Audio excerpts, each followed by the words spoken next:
Board of Supervisors to order. Roll call, please, Mr. Veeder. Leyland, Here. Little, Here. Trelka, Here. White, Here. Schwartz. Here. All right. Please join us in a moment of silence to reflect on today's actions.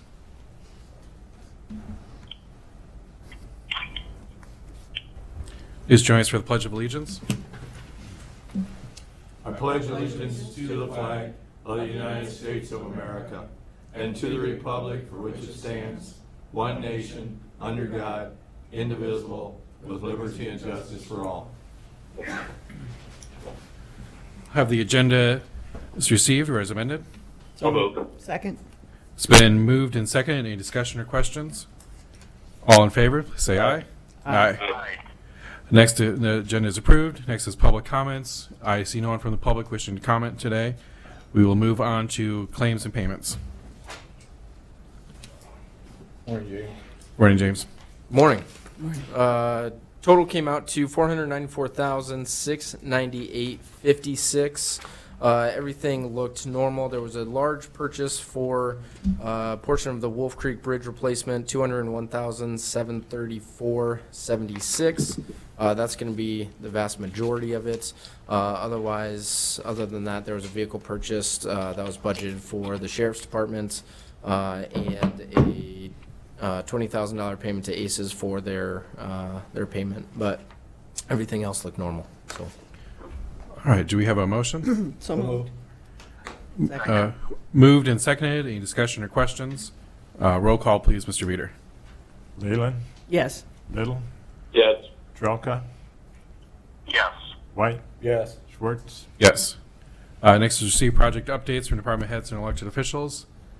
All right. Moving on to minutes approved from the March 17th, March 18th, and March 19th meeting. So moved. Second. Moved and seconded. Any discussion or questions? All those in favor say aye. Aye. Aye. Aye. Minutes are approved.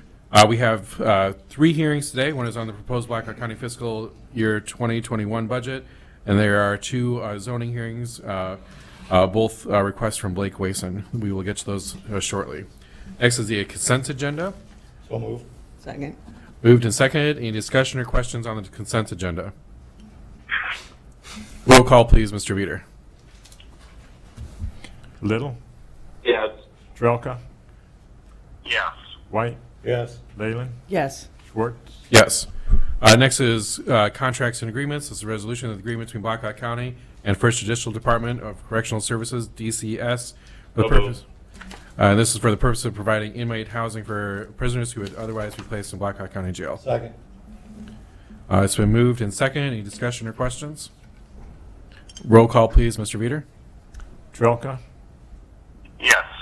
White, Yes. Leyland, Yes. Little, Yes. Schwartz. Yes. Next is resolution of the contract between Blackhawk County and Heartland Asphalt Incorporated in Mason City for project L2006 7307 for HMA resurfacing on Pioneer Drive and Union Circle in the Turkey Foot Heights subdivision. So moved. Second. Moved and seconded. Kathy, did you wish to say anything? Yeah, as you recall, March 3rd, you approved to go ahead and accept the bid from Heartland Asphalt. We forwarded the contract to them. They have signed it. Now I'm asking you that you actually get to sign this one. So please take that into consideration. Okay. All right. It's been moved and seconded. Any discussion or questions? Resolution or a roll call, please, Mr. Veeder. White, Yes. Leyland, Yes. Little, Yes. Trelka, Yes. Schwartz. Yes. Next is resolution that the contract for library services between Blackhawk County and the Board of Trustees of the Public Libraries of the cities of Cedar Falls, Dunkerton, Evansdale, Hudson, Janesville, LaPorte City, and Waterloo So moved. at $154,500. Second. Moved and seconded. Any discussion or questions?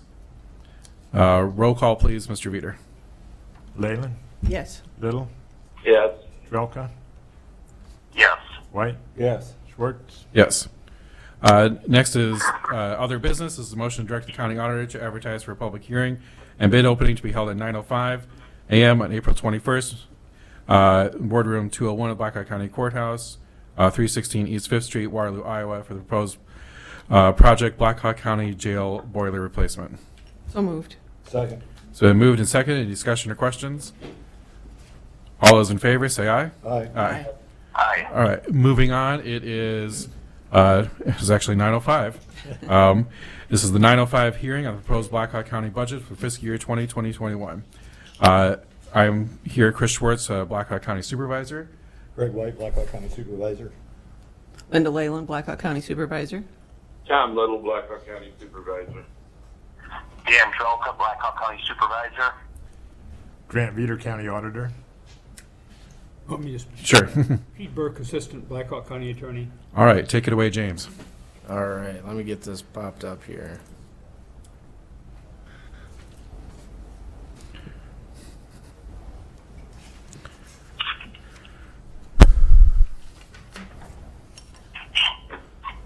Or can I have the screen, please? Perfect. All right. So this is what we've been working on for quite some time here, and I'll just kind of move through. And if you have any questions, we can save them to the end, or if you want to interrupt me, feel free. So here we have the FY21 budget. A few highlights. One of the significant factors impacting our budget are property tax valuations. We saw a 1.32% in growth in assessed value due to the rollback orders that kind of moved the taxable valuations down to negative 0.01%.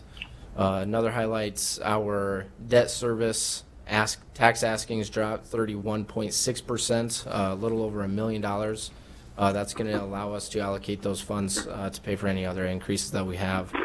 We had a 2% increase in health insurance, additional security services, and other capital projects. Highlights continued. Mental health levy dropped by 14.9%, further allowing us to allocate those funds. The overall county is increasing tax askings by 0.52% or $204,639 from last fiscal year. The general obligations bonds will increase in FY21 by not to exceed $4 million. That will be for Grundy Road. Additional security has been voted on to budget for the courthouse by adding 2 deputies. Pinecrest will have a full-time Permar security guard in FY21. New social worker that will be working with inmates in jail. And we plan to add personnel to the IT department along with implementing some suggestions made by the ICIT assessment. Here's a snapshot of the rollbacks. Residential, 55.07%. That went down by 3.24%. Ag, land, and buildings, 81.48%. That was an increase. That was probably our biggest increase that we saw for a very long time. That's 45.16% increase. Commercial, industrial, 90%. That's really no change from there. And then we saw a multi-residential at 71.25%, which is a decrease of 5%. Here's a taxable valuation growth. You can see in FY21 they're really very much the same. It doesn't even register on the graph here, which is very different from the last 10 years that we've had here. Here's another growth chart. This is just for rural only, which saw a 0.7% increase.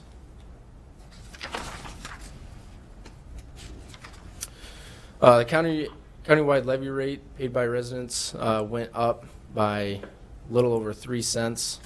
The rural went up by 7 cents, and then the combined went about 10 cents. So altogether, we went from $9.88 to $9.98 per thousand, whereas the incorporated just saw the 3% or the 3 cent increase.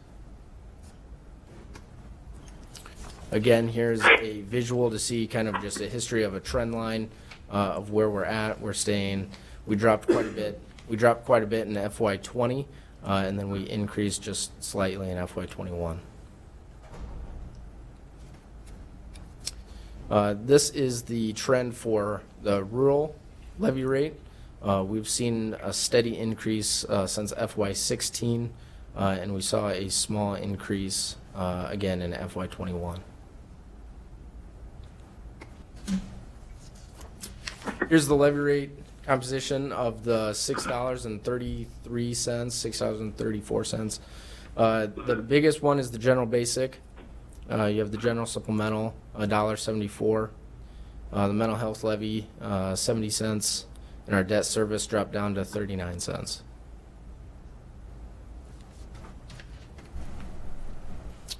Unincorporated, this is going to be the $9.97.85.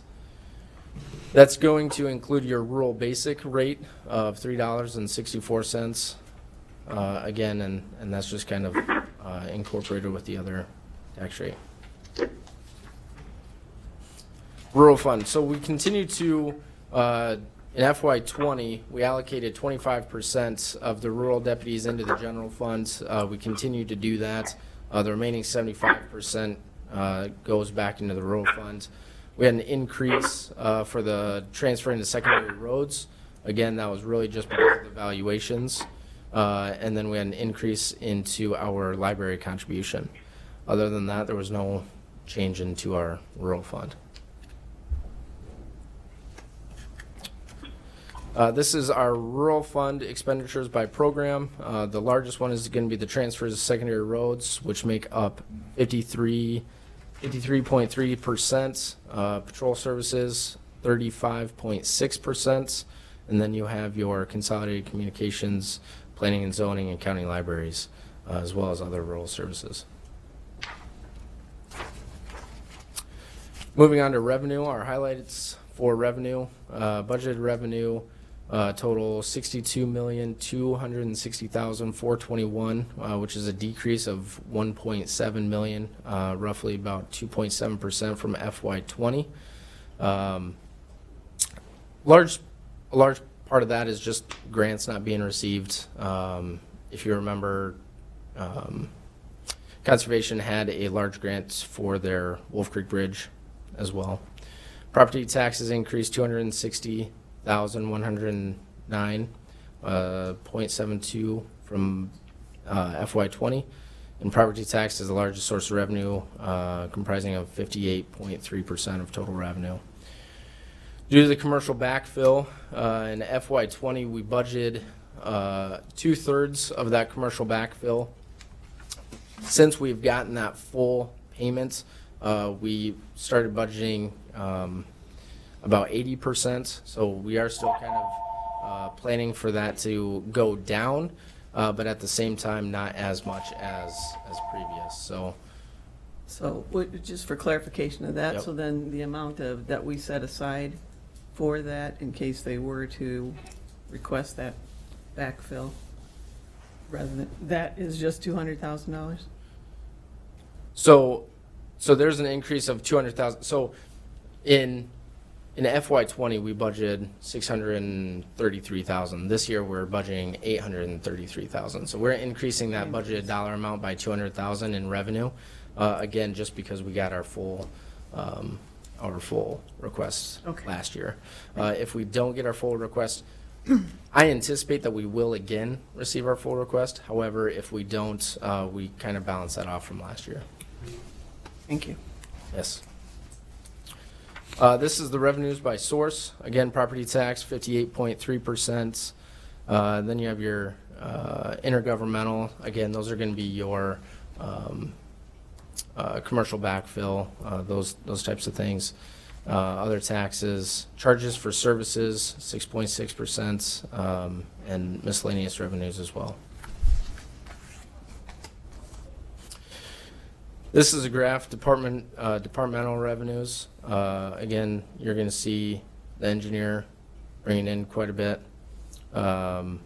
Your consolidated communications, health departments, treasurer, sheriff, and then attorney as well.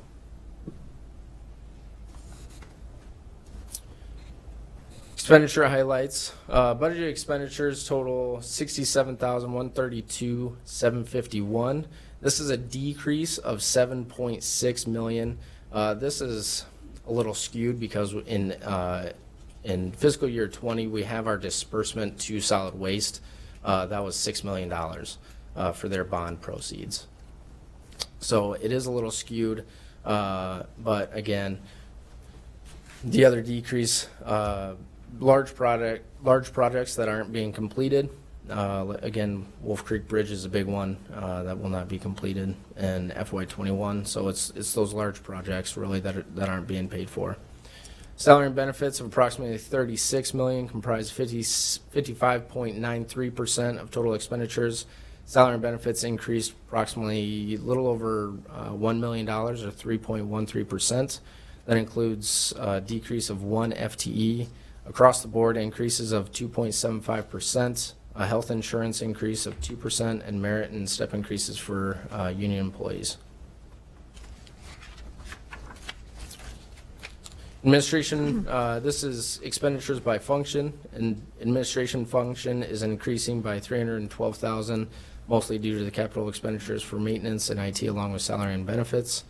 Public safety and legal services, which is the largest increase, that is $965,552, which is due primarily to adding 3 FTEs in the sheriff's office, health insurance increases, and salary increases.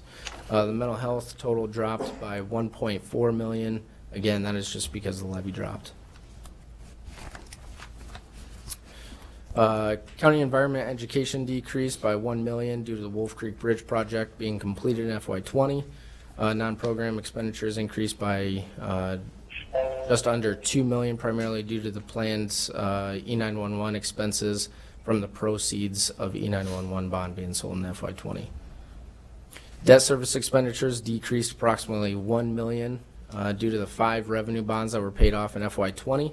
And then because we plan to borrow not to exceed $4 million, we are levying for $500,000 to pay for that for the Grundy Road project. This is expenditures by service area. You have your public safety and legal service area, service area at 36.9%, physical health and social services 11.9%, debt service dropped to 8.6%, capital projects 5%, roads 12.5%, administration 10.2%, and as follows.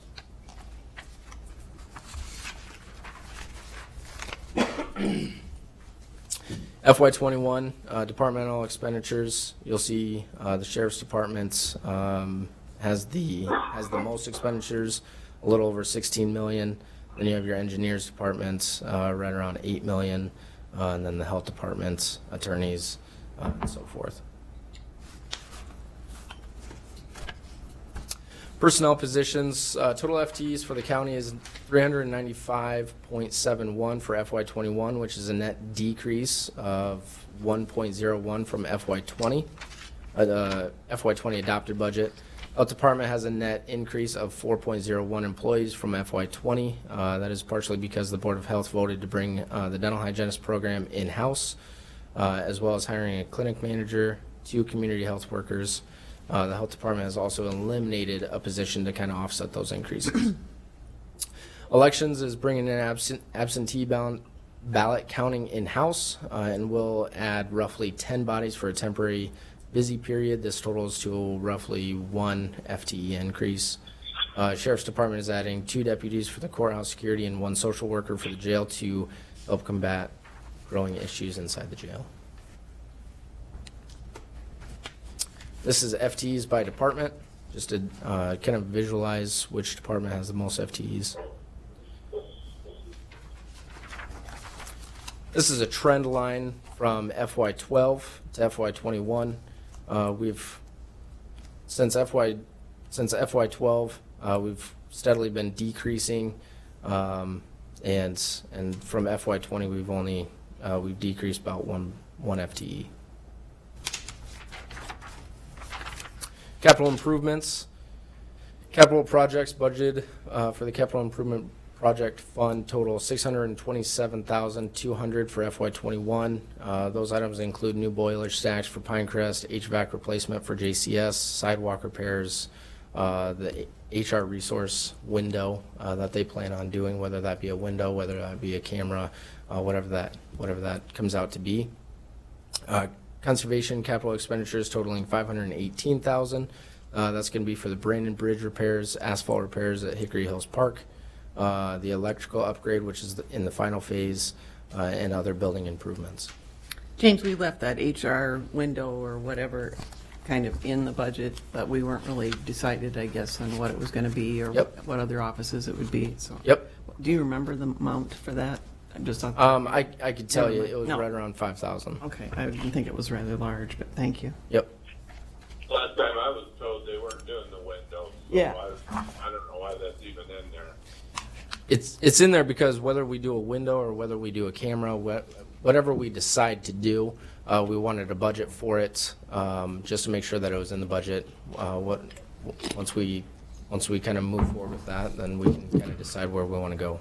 Yeah, I find it hard to believe that the cost that you're talking there, that money isn't in the current FY, our current budget, whether it be in the maintenance or HR, but where they can make that up rather than have to budget that for the future.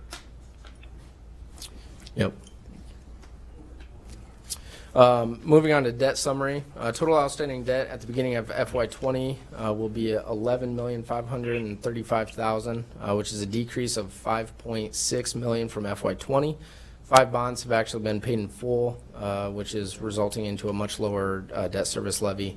Outstanding debts on 7/1/20, again, $11,535,000. We will have principal payments of $3,195,000. Which make the outstanding debt on July 1 of 21, $8,340,000. Now again, this is not including the Grundy Road project. The board is expected to borrow the not to exceed $4 million for the Grundy Road, which will change the debt schedule. Therefore, the pre-levy was in the amount of $500,000. I did not include that on there because we don't know how long we're going to take it out. That's going to drastically change the payments from a year-to-year basis. So I did not include that. This is also not including the solid waste or E911 because those funds are coming from a different source. Here are the principal and interest payments for FY21 through FY26. Again, to reiterate, this is not including the other bonds that we've had taken out. I've included a graph for the solid waste and E911 bonds just so you can get a visual of where we're at. The payments dropped drastically in the FY25. That is because the solid waste portion will be paid in full. This is the FY21 debt by category. Capital improvements 16.2% and roads and bridges at 83.8%. Summary of the Blackhawk County levy rates. General basic 3.5%, which is no change. General supplemental 1.74116, which is an increase of 0.33678. Mental health levy 0.70212, which is a decrease of 0.12268. Debt service dropped to 0.39297. Total urban is 6.33625.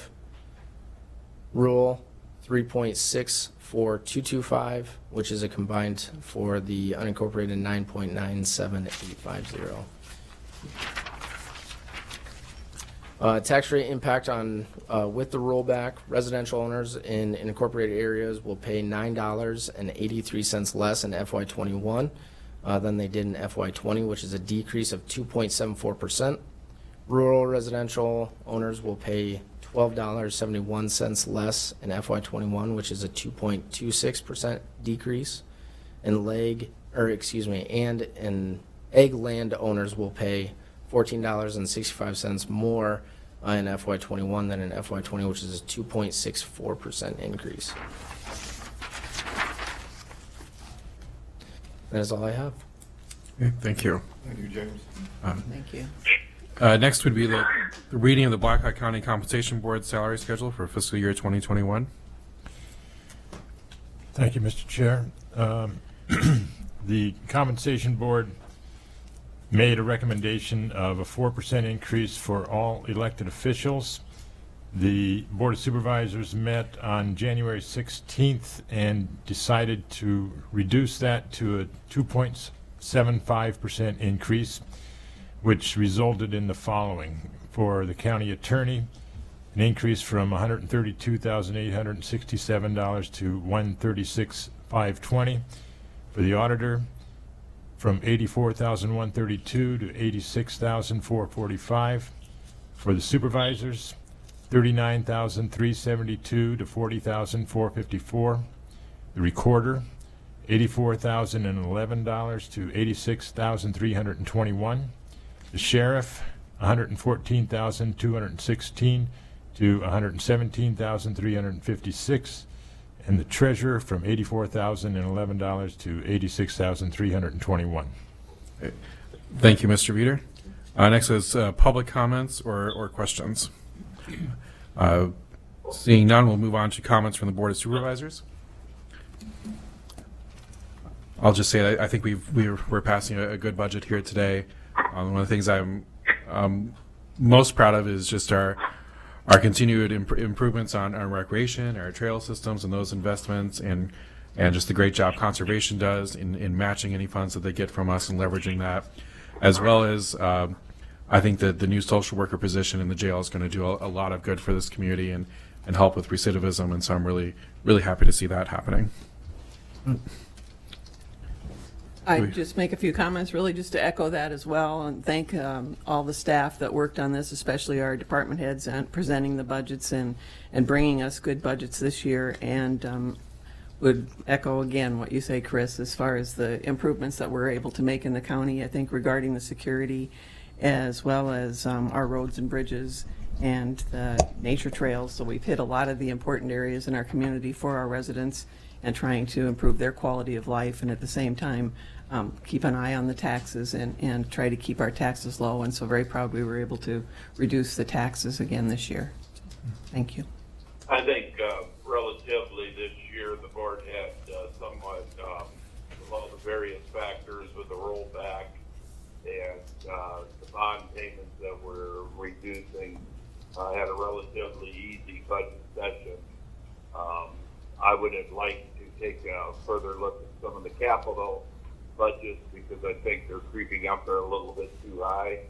And then also we did increase quite a few full-time positions this year, and I encourage the board to keep an eye on those and make sure those positions in FY21 are used for what they were intended for and not spent to offset the general budget, as some of them have in the past. So the reason the county's in the condition today ain't because of this year or last year. It shows the work of the Board of Supervisors over the last 10 years, building our infrastructure back up, setting our reserves high, and I think all that work over the years turned out to where we're at today. So I look for the future to be just as good as this year was, but it keeps constantly be fiscally responsible and kind of challenge some of those capital projects, which I think are getting up there too high.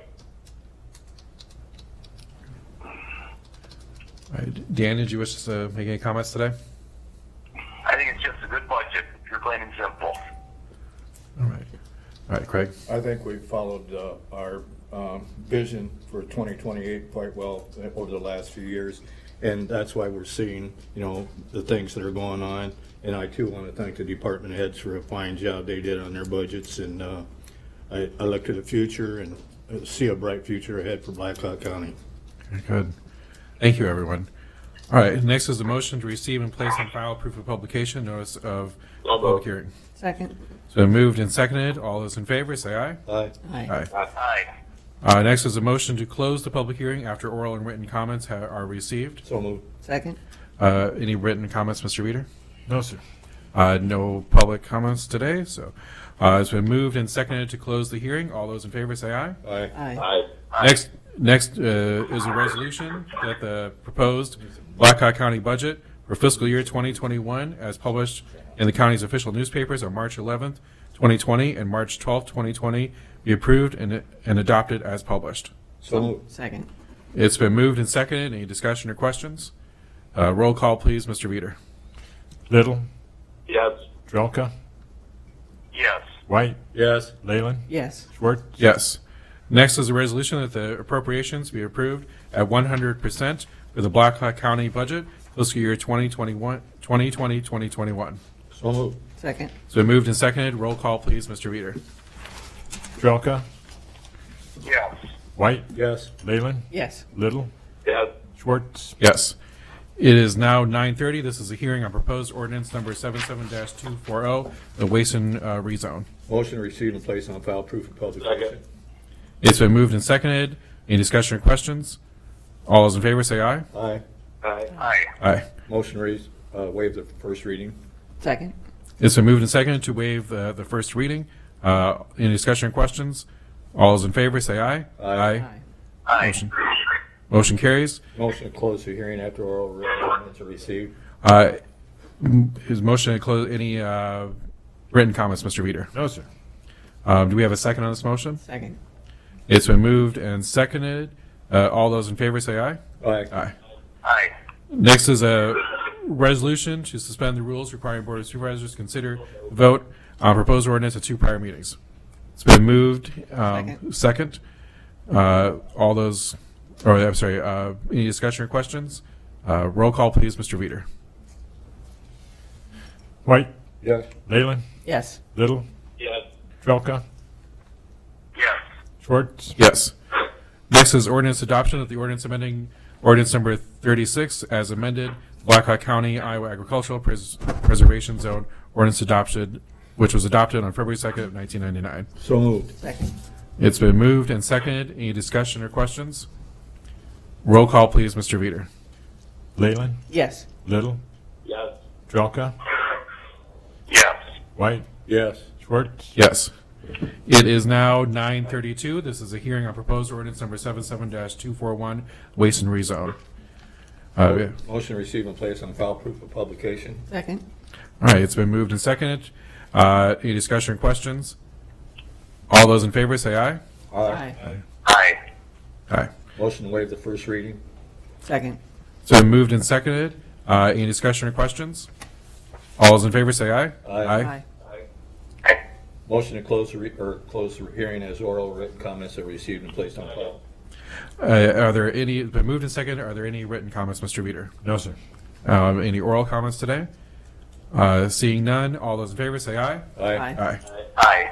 Next is a resolution to suspend the rules requiring Board of Supervisors to consider and vote on proposed ordinance at 2 prior meetings. So moved.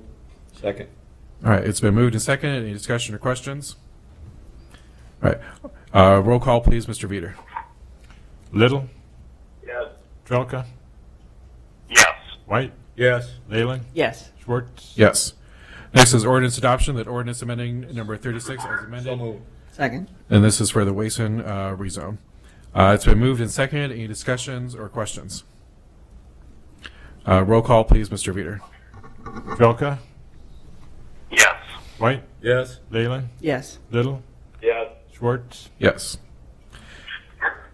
Next is a resolution that the minor plat of survey submitted by Blake Wason to the minor plat of 1.55 acres located west at West 2905 Cherrywood Lane. So moved. Second. All right, it's been moved and seconded. Any discussion or questions? Roll call, please, Mr. Veeder. White, Yes. Leyland, Yes. Little, Yes. Trelka, Yes. Schwartz. Yes. All right, next is discussion possible board action that $50,000 from county reserves be set aside to be released if there is need in support of COVID-19 quarantine housing for our county homeless population. I talked to Colleen Shipper, and she believes that the funds currently in the budget are probably going to be enough, so I would suggest that we just monitor that and stay in touch with Colleen, and she'll give us a heads up if it's getting close to where we need more, and then we can take action at that time. I agree. Yeah, that's great. Is that agreeable with everyone? All right. All right, so moving on to item G, this is discussion, possible board action regarding the county's response and readiness for COVID-19. I know one thing we want to take care of. So I talked with IT and Roy. We wanted to publish a meeting for this coming Thursday to test out our Zoom technology. And that gives the option of people to video conference into the meeting, as well as there would be a phone conference as option as well. And so that would be, I'll let Roy speak on that. Sorry.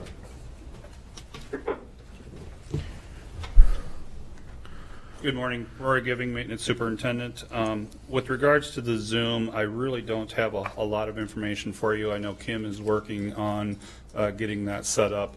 What I will tell you for teleconferencing, with our existing phone system that we do have the ability to get 8 people online at the same time.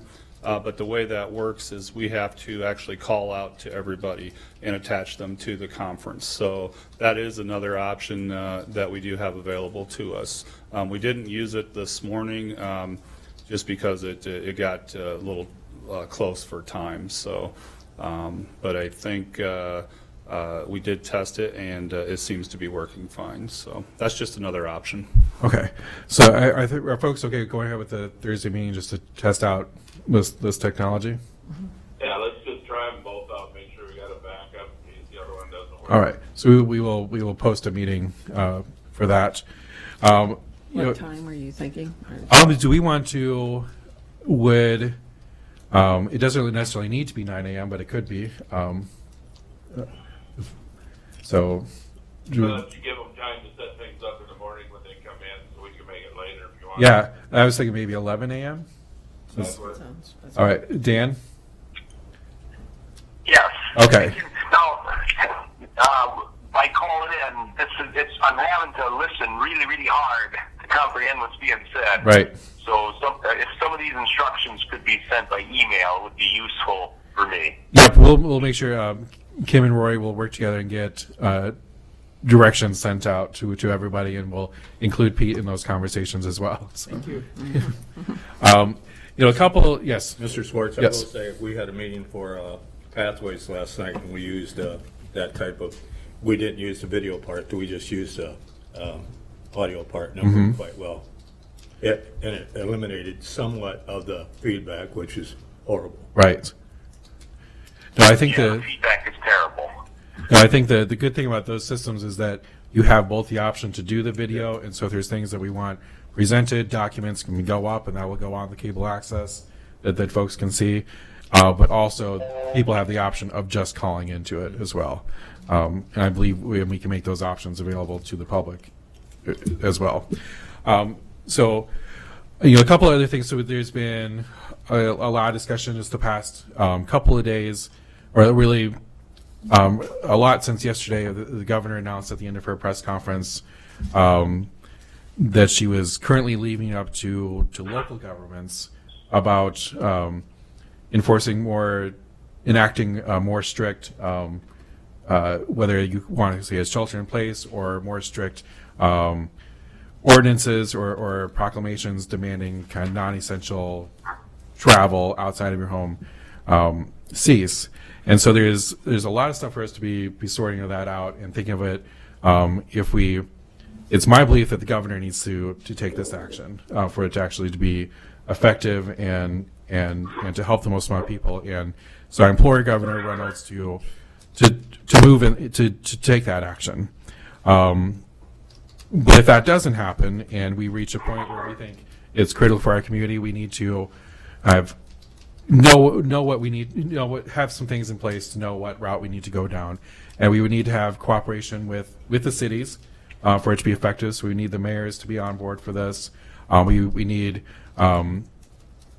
we've got the great EOC structure happening right now, which is coordinating all sorts of communication and responses to needs in the community. And so we would want to be carefully coordinating that, I think, through the EOC as well. And so I just want, I don't want to be if we reach that position and the governor hasn't acted and we need to act here, I want to make sure that we have all the legal understanding in place. And so, Pete, I'm calling on you for that, to make sure that we're aware of what needs to happen if we reach that point. This community, again, is my hope and belief that the governor needs to do this for us to be most effective. But if it doesn't happen from the governor, we may have to take that action here locally. And I just want to be ready for that. I'm seeing in a number of states, I believe, if my understanding of what's happening in Illinois is correct, folks are still able to go to the supermarkets, are still able to go to pharmacies and those types of critical things, and which brings up another point. I gotta say, many of the people that we're relying on right now are low wage workers and working in supermarkets and working in pharmacies, and people that would have poo-pooed on these jobs, a couple weeks ago are realizing how critical these people are. And I believe that in the dignity of all jobs and the dignity of all work, but particularly in the dignity of these people that are keeping our community fed right now. And when we get through this pandemic together, we need to make sure that we're uplifting working class people and working class jobs. We need livable wages for these folks, Governor Reynolds. They are keeping our state fed right now, and it is just critical that we treat them with the dignity that they deserve, and that dignity means that you have a job that you can support your family off of, and they deserve that.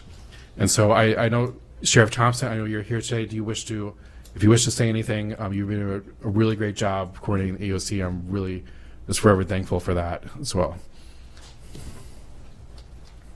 Actually, I'm here as a resource to you. One of the things that you touched on is the EOC is kind of prided itself on communication, controlling and ensuring a transparent flow of communication is what that EOC is really all about.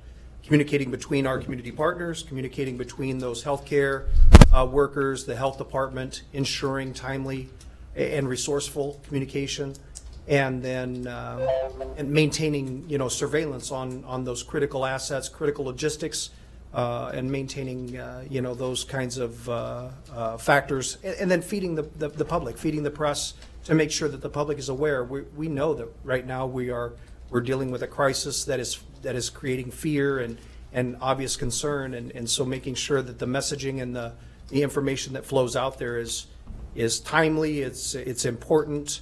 So I'm really here more as a resource to you as you deliberate on appropriate steps, because we are maintaining our watchful guard and trying to keep an eye on the pulse of what is happening.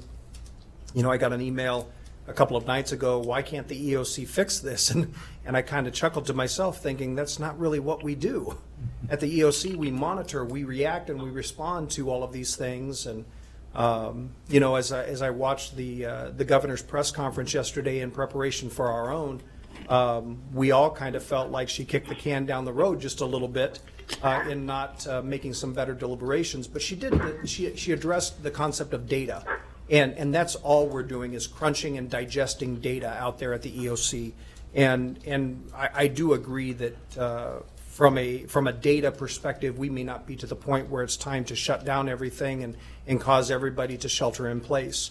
But I do want to start preparing people for the time that does become necessary. As soon as we start seeing widespread community spread, as soon as we start seeing that exponential increase theory where one person affects 3 people, infects 9 people, infects 88 people, it's about, 9 to 10 degrees of consanguinity before you get to 1 million people.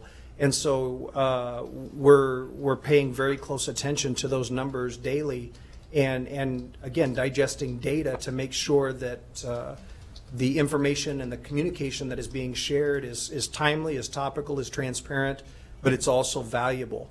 And so as a resource to you, we've got the right people in place that are digesting that data, that are making sense of that data, and are utilizing that data to employ the resources that we have available to us in the most critical manner possible. I will tell you that this afternoon, our first drop from the National Strategic Stores are arriving.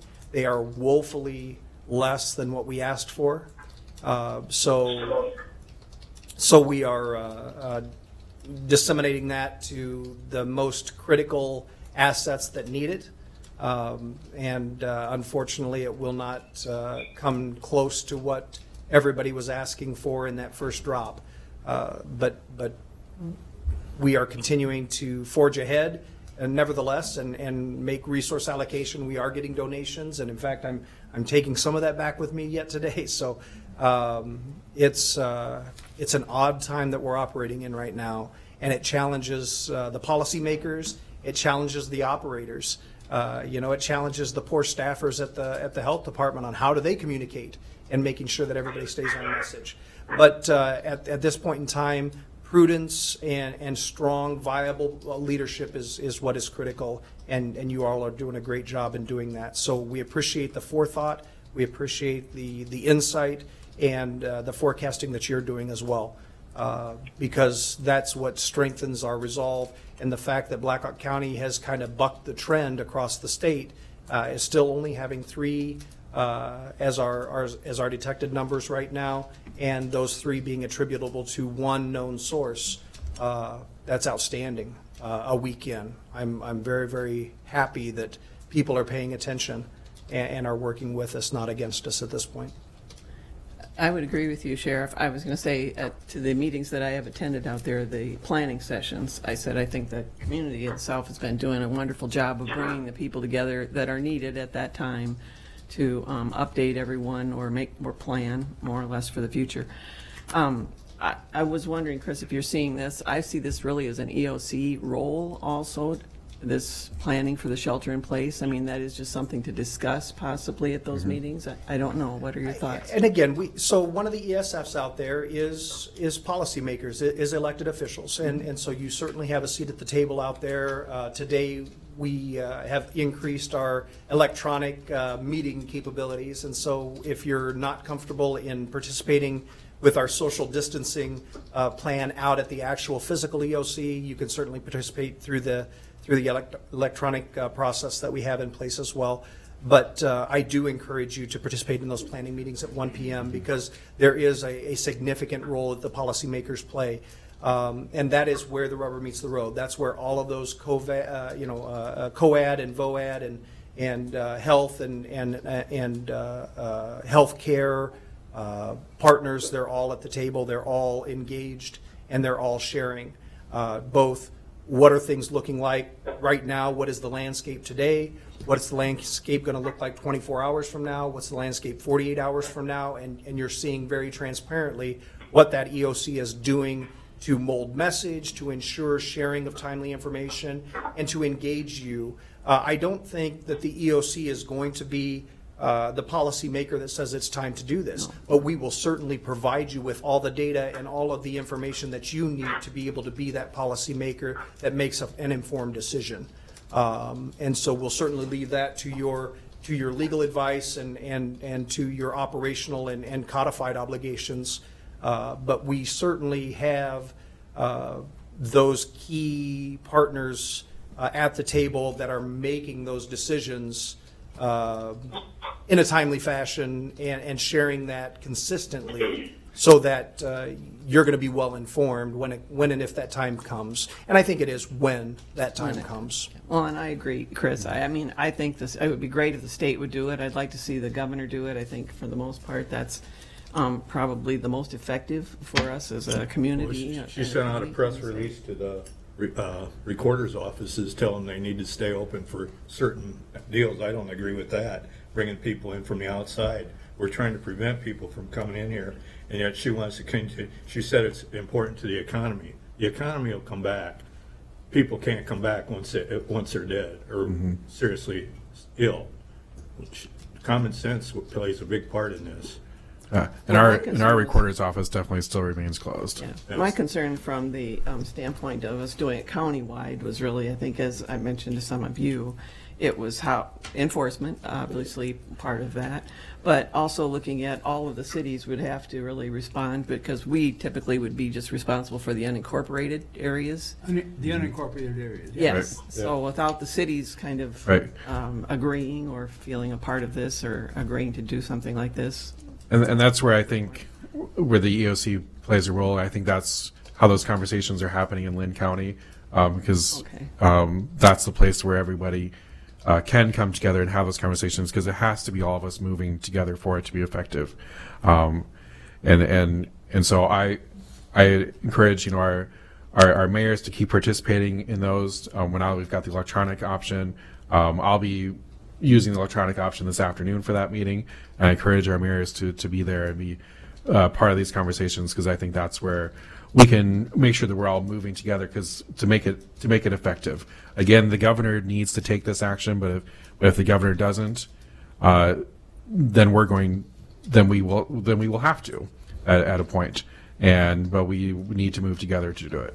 Well, I was going to ask you this morning, and we saw that time was late for coming in here, if there were any particular areas that you saw. You know, I think our community is doing a good job, obviously, and it's great that the numbers are reduced to the size they are, but we expect them to increase, obviously.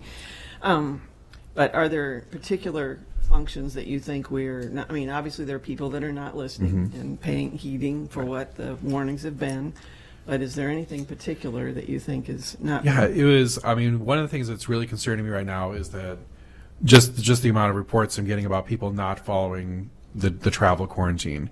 That if you're returning to this community right now and you've been out of the state, it doesn't matter if you're out of state for one day, one weekend, or if you're gone for all of spring break, you need to be quarantining for 14 days. And if you've got if resources are an issue to make that happen, reach out to this county and we will figure that out to make it happen for you.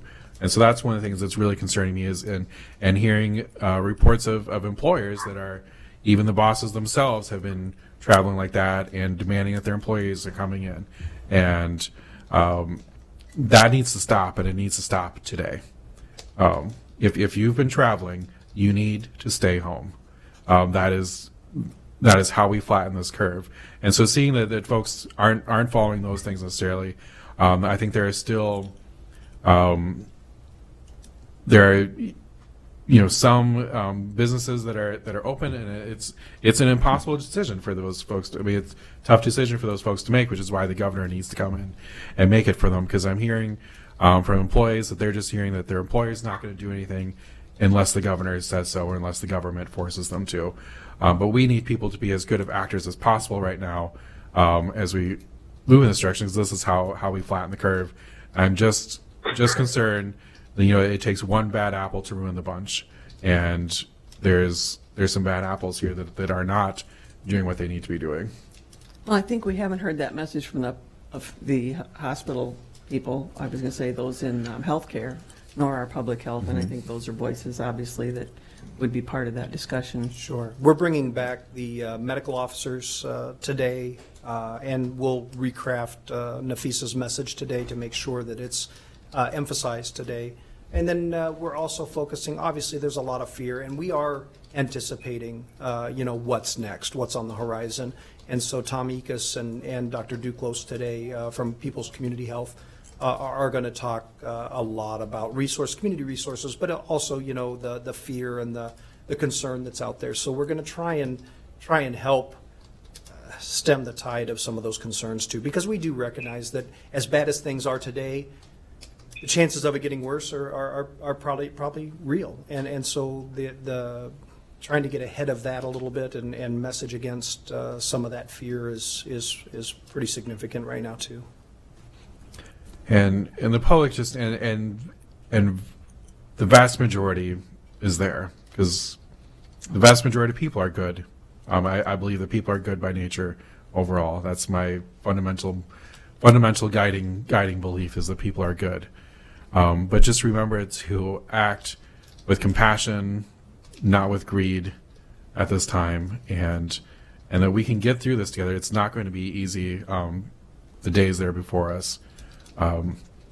But we can make it a lot better if we are guiding just all of our personal actions and interactions with others with compassion this time. Well, I do think it's important that we, for our community, can put modifications in place that work for us, if that's the case, that we want Yes. to do something down the road. It doesn't have to be a one-fits-all. Right. Yeah, absolutely. All right. Do we have any other discussion on this today, board?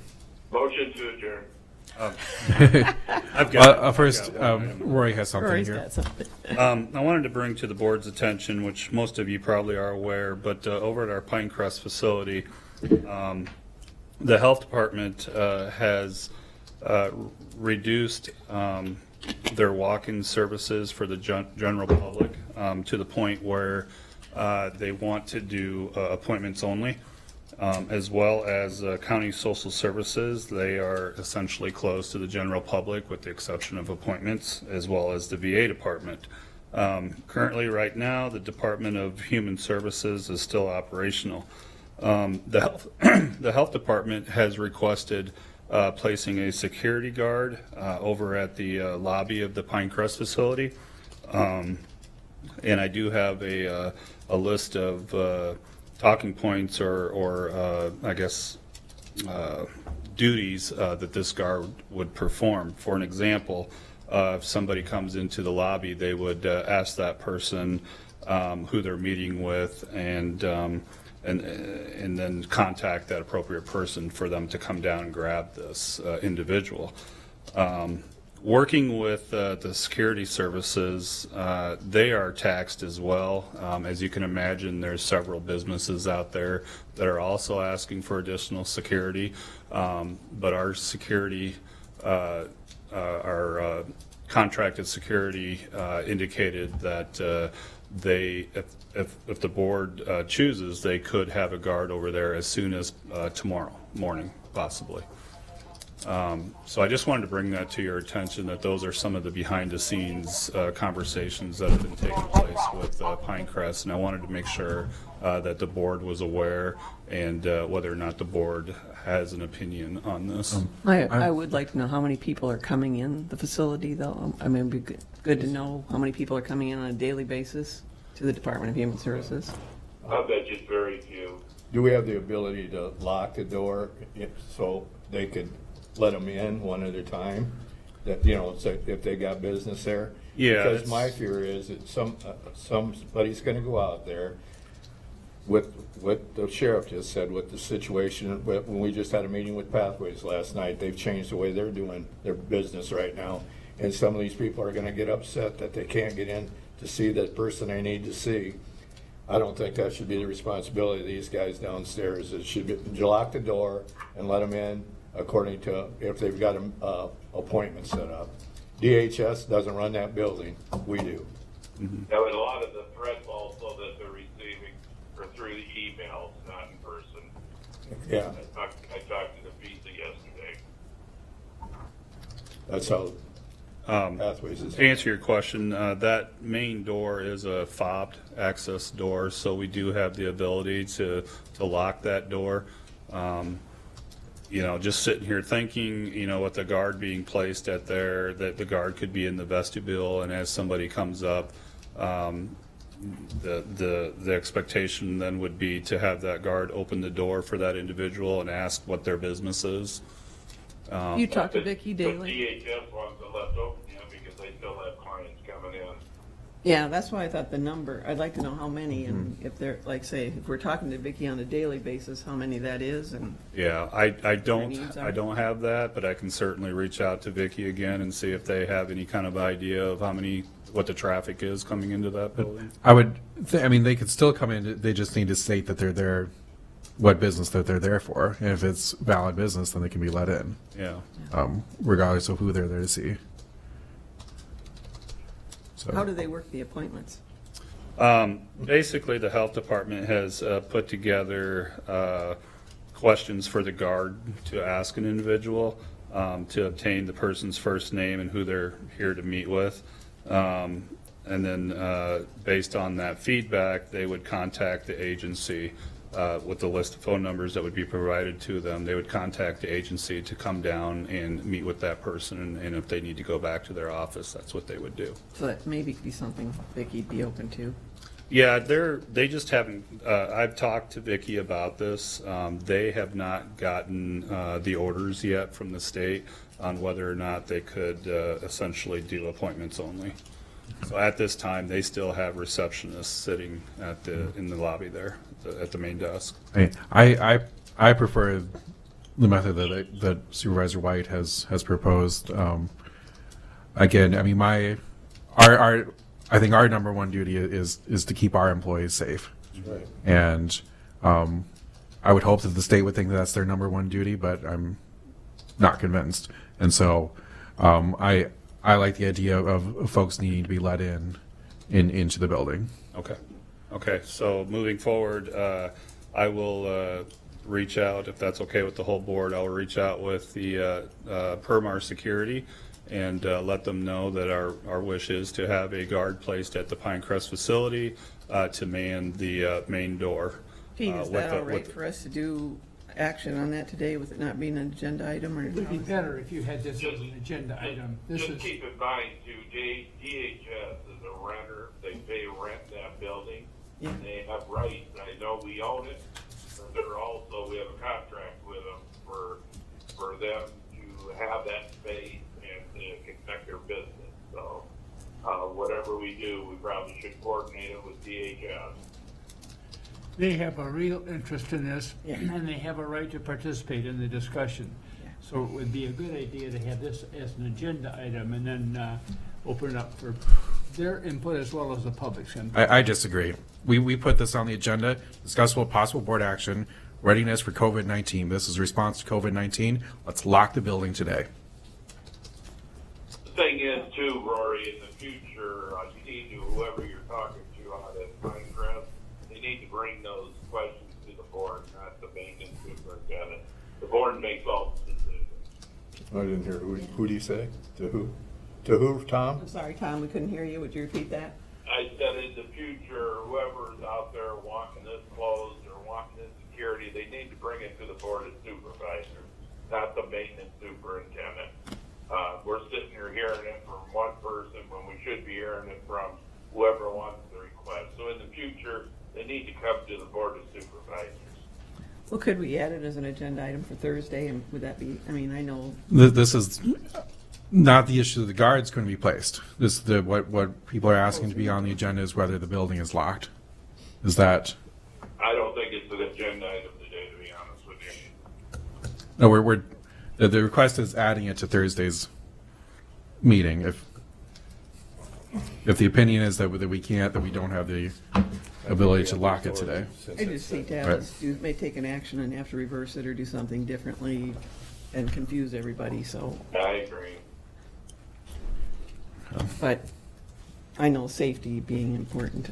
Yeah, I mean, if DHS hasn't been through, how many corrupt leaders at the statewide level, not locally, I'd have a little more confidence in their concern right now. But this is not about our local people at DHS, but it is. No. I don't have confidence waiting for the state on this. But if we need to put this on the agenda on Thursday to be able to lock the building, then that's what we'll have to do. I would like to say that my last conversation with management at DHS here at the Pinecrest facility, they are 100% on board with having a guard located in the lobby. They just haven't been given the order that they can go to appointments only. I just wanted to stress that. Rory, has the phone moved? Because I'm having a really hard hearing now. Repeat that, Dan.